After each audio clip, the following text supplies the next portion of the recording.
샬롬 샬롬 샬롬 샬롬 샬롬. 하나님 사랑합니다. 여러분 주 안에서 사랑합니다. 시편 11편 말씀이죠. 1절에서 7절. 야훼는 의로우시니 말씀하고 있습니다. 다윗의 시이죠. 내가 야훼에게 피하였거늘 너희가 내 영혼에게 새같이 내 산으로 도망하라 하면 어찌합니까? 이렇게 시작합니다. 악인이 활을 당기고 화살을 시위에 먹이며 마음이 바른 자를 어두운 데서 쏘려 하는도다. 터가 무너지면 의인이 무엇을 하랴. 터가 무너지면 의인이 무엇을 하랴. 야훼께서는 그의 성전에 계시고 야훼의 보좌는 하늘에 있으며 그의 눈이 인생을 통촉하시고 그의 안목이 그들을 감찰하시도다. 여호와는 의인을 감찰하시고 악인과 폭력을 좋아하는 자를 마음에 미워하시도다. 악인에게 그물을 던지시리니 불과 유황과 태우는 바람이 그들의 잔에 소득이 되리로다. 여호와는 의로운 일을 좋아하시나니 정직한 자는 그의 얼굴을 배우리로다. 아멘. 영화에 보면 악한 사람과 선한 사람이 대결하는 것들이 많이 나오죠. 그리고 권선징악으로 결말이 납니다. 근데 사실 세상은 권선징악이 아닐 때가 많습니다. 악이 더 성공하고 왕성해질 때도 많죠. 그래서 현실에서는 선이 아닌 악을 택하는 사람들이 또한 많습니다. 오늘 무엇을 선택하면서 저와 여러분은 살고 계십니까? 의로운 일과 악한 일 한번 살펴봅니다. 내가 야훼에게 피하였거늘 너희가 내 영혼대로 새같이 내 산으로 도망하라 하면 어쩌긴고. 1절에 다윗이 악인을 피해 도망가고 있는 상황. 다윗은 의로운 사람이었어요. 그런데 의로운 사람 다윗이 도망을 가고 있고 다윗의 적인 악인은 득세하여 다윗을 쫓고 있어요. 의인은 쫓기는 자고 악인은 쫓는 자라는 거죠. 공평치 않은 것 같아요. 그렇죠? 이렇게 악인이 의인보다 더 성공하는 것 가능할까? 말이 돼? 이렇게 얘기하죠. 악한 방식으로도 성공은 할 수 있습니다. 아니 많은 경우 더 많이 성공하기도 합니다. 오늘날 세상에 의인보다 악인이 더 많은 이유는 그렇게 성공을 하니까, 그죠? 예, 악을 행할 때 성공하는 것처럼 보이기 때문입니다. 사람들은 성공을 원해요, 누구나. 그래서 악이든 선이든 가리지 않고 성공만을 향해서 달려갑니다. 그러다 보니 더 많은 악인이 있는 것이죠. 의로운 일로도 성공할 수 있을까요? 물론이죠. 의로운 일로도 성공합니다. 우리는 다윗이 의로운 방식으로 성공했다는 것을 또한 성경을 통해서 배웠습니다. 다윗은 끝까지 의로운 방식을 선택한 대표적 사람 중에 한 사람입니다. 우리는 다윗처럼 끝까지 선한 방식으로 성공하는 저와 여러분이 되시기 바랍니다. 근데 선한 방식으로 성공한다는 것은 그만큼 더 어려울 수 있어요. 선이 아니라면 당장 쉬운 방법들이 보입니다. 세상에는 많은 종류의 사람들이 있어요. 그들에게 잘 보여야 성공할 수 있습니다. 그렇기 때문에 그 사람에게 맞게 카멜레온처럼 변해야 합니다. 그 사람이 불교도이면 불교도가 되어야 하고 그 사람이 천주교이면 천주교인이 되어야 합니다. 그래서 정치인들을 보면 다른 종교 집회소에 가서 집회를 하지 않는 사람이 거의 없어요. 네, 내가 크리스찬이지만 상대방이 불교를 믿고 있으면 절에 가서 함께 공양 드린다고 하나요? 이런 걸 합니다. 우둔한 사람들이 표를 얻기 위해서는 그렇게 해야 편협하지 않고 종교 화합을 하는 사람처럼 보인다고 생각하기 때문이죠. 세상에서 선한 방식으로 성공할 수 있고 악한 방식으로도 성공할 수 있다는 걸 이렇게. 그런데 선한 방식으로 성공하는 것이 더 어려워요. 사람들은 쉬운 방식을 더 선호합니다. 그래서 악으로 성공하는 것을 선택하는 사람들이 많습니다. 성공하기 위해서는 어쩔 수 없이 그렇게 악과 타협해야 한다 이렇게 합리화합니다. 그 정도는 당연하지, 다들 그렇게 하는데. 그러나 우리는 끝까지 선으로 성공하는 사람들이 되어야 할 줄 믿습니다. 야훼는 의로우시니 그 안목이 저희를 감찰하시도다. 4절에 보면 이렇게 말씀하고 있죠. 그의 성전에 계시고 야훼의 보좌는 하늘에 있으며 그의 눈이 인생을 통촉하시고 그의 안목이 그들을 감찰하시도다.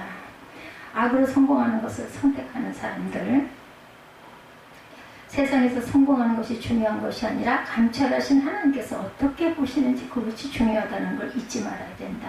끝까지 선으로 성공하는 사람, 저와 여러분이 되셔야 되겠죠? 세상에서 성공하였다고 다 똑같은 것이 아닙니다. 악으로 성공하는 것과 선으로 성공하는 것은 천지 차이만큼이나 당연히 엄청나게 다른 결과를 가져오죠. 당장은 그게 더 빠른 것 같고 그게 더 큰 것 같지만 그렇지가 않죠.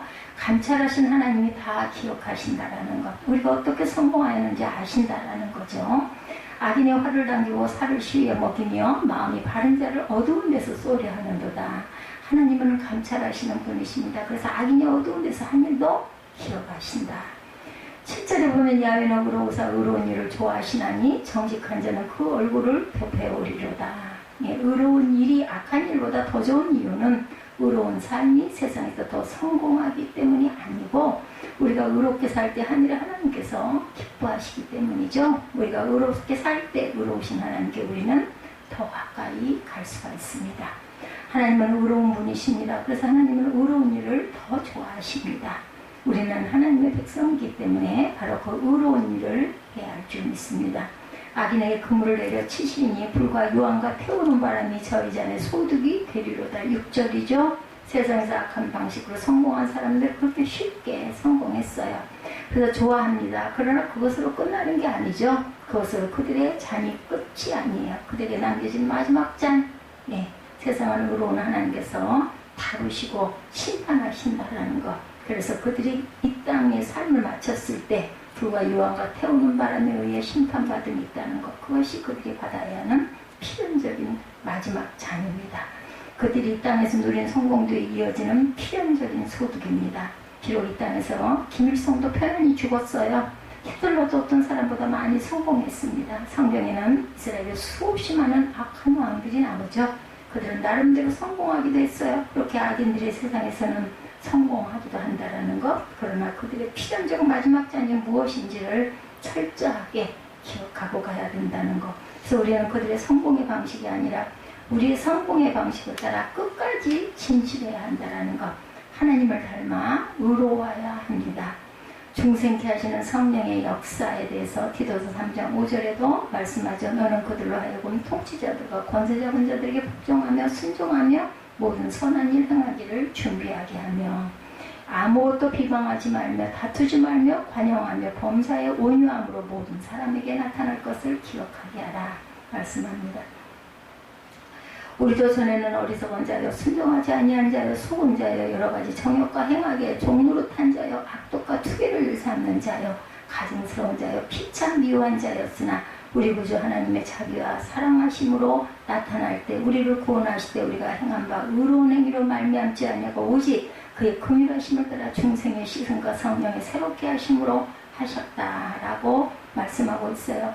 3장 5절이죠. 디도서 3장 5절에 몸속에 중병을 앓고 있는 병자가 있다고 생각한다면 주변 사람들이 좋은 소리를 입히고 화장을 해주고 일시적으로 건강한 사람으로 보이도록 해준다면 어떻겠습니까? 그래도 그 환자에게는 아무런 도움이 되질 않아요. 그 환자는 병의 근원부터 치료받고 싶어 할 것입니다. 중생케 하시는 성령의 사역은 바로 그와 같은 의미를 지니고 있습니다. 죄악의 중병을 지닌 사람을 단번에 새롭게 하나님의 사람으로 거듭나게 해주는 것이 중생케 하시는 성령의 사역의 중심이고 성도로 하여금 영생 구원을 얻게 하는 결정적인 것이다. 이제 그와 같은 내용을 함께 살펴보며 은혜를 나눕니다. 중생케 하시는 하나님의 목적 골로새서 2장 11절에서 13절에 그 안에서 너희가 손으로 하지 아니한 할례를 받았으니 곧 육적 몸을 벗은 것이요 그리스도의 할례니라. 너희가 세례로 그리스도와 함께 장사한 바 되고 죽은 자들 가운데서 그를 일으키신 하나님의 역사를 믿음으로 말미암아 그 안에서 함께 일으키심을 받았느니라. 또 너희의 범죄와 육체의 무할례로 죽었던 너희를 하나님이 그와 함께 살리시고 우리에게 모든 죄를 사하신다 이렇게 말씀합니다. 하나님의 성품에 우리를 참여케 하셔요. 중생 또는 거듭남이라고 표현된 성경의 히라보는 아니겠나오입니다. 이 말은 다시 생산하다 새로 낳는다라는 뜻을 갖고 있어요. 그러므로 중생은 새로운 성품을 지닌 사람으로 재창조하는 성령의 신적 사역이라는 거 잊지 마십시다. 베드로서 1장 4절에 너희로 정욕을 인하여 세상에서 썩어질 것을 피하여 신의 성품에 참여하는 자가 되라 하셨으니 말씀하죠. 에베소 4장 23절에도 오직 심령으로 새롭게 되어 하나님을 따라 의와 진리의 거룩함으로 지으심을 받은 새 사람을 입으라 말씀합니다. 이처럼 중생케 하시는 큰 목적은 아담으로부터 물려받은 죄인의 속성을 지닌 사람을 하나님의 성품을 지닌 사람으로 재창조하기 위함이다. 하나님 나라에 들어가게 하시죠. 그렇다면 이와 같이 하나님의 성품을 지닌 자로 중생해야 할 필요는 무엇일까? 예수께서 사람이 물과 성령으로 나지 아니하면 하나님 나라에 들어갈 수 없다고 말씀하셨어요. 육으로 난 것은 육이요 성령으로 난 것은 영이니. 예, 요한복음 3장 5, 6절이죠. 이는 성령으로 중생한 사람만이 하나님의 나라 하나님의 세계에 들어갈 수 있는 자격이 있다라는 말씀입니다. 예, 갈라디아서 6장 15절에도 할례나 무할례가 아무것도 아니로되 오직 새로 지으심을 받은 자뿐이다 라고 말씀합니다. 이는 천국은 외적인 종교 용례를 행한 자가 아닌 오직 그 나라에 합당하게 예, 새로 거듭난 존재만이 들어갈 수 있다라는 것. 오직 성령으로 새롭게 거듭나 거룩한 하늘의 속성을 지닌 성도만이 영생을 얻게 될 것이라는 것. 중생케 하시는 사역은 이처럼 성도로 하여금 영생을 얻게 하려는 궁극적인 목적이 있다는 것을 잊지 마십시다. 중생케 하시는 방법입니다. 야고보서 1장 8절에 그가 그 조물주 중에 우리로 한 천열매가 되게 하시려고 그 조물 중에 우리로 한 천열매가 되게 하시려고 자기의 뜻을 쫓아 진리의 말씀으로 우리를 낳으셨느니라 말씀합니다. 하나님의 말씀을 통하여 우리가 일어나죠. 전기가 전도체에 통해 전달되듯 성령의 사역도 단독적인 것이 아니고 하나님의 진리, 하나님의 말씀을 떠난 성령의 사역은 찾기 어렵습니다. 중생케 하시는 사역 역시 성부 하나님과 성자 예수님의 뜻 가운데서 하시는 거라는 것. 그러므로 기록된 말씀과 진리를 통해 죄인을 거룩한 하나님의 자녀로 거듭나게 하신다라는 것.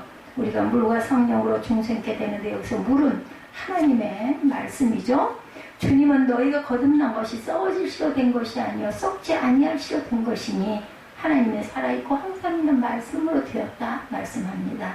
복음의 진리 안에서 행하시죠. 고린도전서 4장 15절에 그리스도 안에서 1만 스승이 있을 때 아비는 많지 아니하니 그리스도 예수 안에서 복음으로 내가 너희를 낳았다라고 말씀합니다. 하나님 말씀을 통해 거듭나게 하신다는 말은 바로 예수 그리스도의 속죄 진리를 통해 중생케 하시는 사역을 하신다는 뜻입니다. 즉 그리스도 예수의 십자가 대속 진리를 믿고 회개하는 자만이 거듭나는 은총을 얻을 수 있다라는 것. 단순히 율법을 읽거나 듣는 것만으로 거듭날 수가 없어요. 그리스도 안에서 죄인의 무조건 용서하신 하나님의 복음 진리를 순종하고 은총을 구하는 사람만이 성령의 중생케 하시는 은총을 누릴 수 있는 것이다. 중생한 성도의 삶입니다. 요한복음 1장 12~13절에 영접하는 자 곧 그 이름을 믿는 자에게는 하나님의 자녀가 되는 권세를 주셨으니 이는 혈통으로나 육정으로나 사람의 뜻으로 나지 아니하고 오직 하나님께로부터 난 자들이니라 말씀합니다. 새 생명의 원리 안에 살게 됩니다. 로마서 6장 4절에 그러므로 우리가 그의 죽으심으로 합하여 세례를 받음으로 그와 함께 장사 되었나니 이는 아버지의 영광으로 말미암아 그리스도를 죽은 자 가운데서 살리심과 같이 우리도 또한 새 생명 가운데 행하게 하려 함이니라. 로마서 8장 1~2절에 그러므로 이제 그리스도 예수 안에 있는 자에게는 결코 정죄함이 없나니 이는 그리스도 예수 안에는 생명의 성령의 법이 죄와 사망에 너를 해방하였습니다. 성경은 증언하죠. 시험받은 죄인이 사형받은 죄인이 사형을 당했다면 죄값을 치른 것이고 더 이상 율법 아래 있지 않죠. 그리고 만일 그가 다시 살아난다 해도 그는 이제 그 법에서 해방받은 존재로 삽니다. 이처럼 성령으로 거듭난 성도는 율법의 정죄와 하나님의 심판, 사망의 권세와 법에서 벗어나 그리스도의 속죄를 근거로 용서와 생명의 원리 안에 거하게 된다는 것. 그래서 새 성품을 지닌 자로 성장합니다. 골로새서 3장 10절에 새 사람을 입었으니 이는 자기를 창조하신 자의 형상을 쫓아 지식에까지 새롭게 하심을 받은 자니라 했듯이 거듭난 성도는 하늘의 거룩한 성품을 그 인격의 씨앗으로 받게 된다는 거죠. 그래서 새로운 성품이 하나님의 말씀으로 자라나 옛 성품을 지배합니다. 즉 예수 그리스도를 닮은 인격자가 된다는 거죠. 죄와 불의와 더러운 세상 정욕을 싫어하고 미워하게 되며 의와 진리와 사랑을 추구하는 사람으로 변화된다는 것. 이와 같은 성품과 인격의 변화가 바로 거듭난 사람의 산증표입니다. 성령님의 지속적인 인도 아래 우리가 있어야 되겠죠. 성령님은 사람을 거듭나게만 하시는 것이 아니라 거듭난 사람을 영생 천국으로 얻기까지 보호하시고 지도하시고 양육하십니다. 그래서 그리스도의 재림 때에 부활시키사 신령하고 영화로운 하늘의 사람으로 만들어주시고 온전히 영생에 이르도록 해주신다는 것. 거듭나게 해주시는 성령의 사역은 이처럼 죄로부터 구원에 밀접하게 관련된 사역이라는 것을 잊지 맙시다. 그것은 또한 그리스도 예수의 복음 진리를 죄인에게 적용시키는 은총이기도 하다라는 것, 이 은혜가 있기를 죄인들은 우리가 하나님의 자녀가 되었고 영생에 큰 소망을 두고 사는 거죠. 값없이 받은 구원의 은혜를 늘 감사하면서 먹든지 마시든지 무엇을 하든지 하나님의 영광을 위하여 믿음의 행동을 하는 저와 여러분들이 되시기를 주님의 이름으로 축복합니다. 긍휼을 베푸는 자가 하나님의 긍휼을 받지요. 긍휼히 여기는 자는 복이 있나니 그가 긍휼히 여김을 받을 것이요. 가난한 자를 불쌍히 여기는 자가 복된 자이기 때문이죠. 이웃을 업신여기는 자는 죄를 범하는 자요. 빈곤한 자를 불쌍히 여기는 자는 복이 있는 자니라. 하나님께서 선행을 갚아주십니다. 가난한 자를 불쌍히 여기는 것은 야훼께 꼬드리는 것이니 그의 선행을 그에게 갚아주시리라. 잠언 19장 17절 말씀입니다. 이것을 잊지 않는 저와 여러분, 오늘 야훼는 의로우시니 시편 11편 1절에서 7절과 중생케 하시는 성령의 역사 디도서 3장 1절부터 5절 말씀을 함께 예언해 받은 저와 여러분들이 되셨습니다.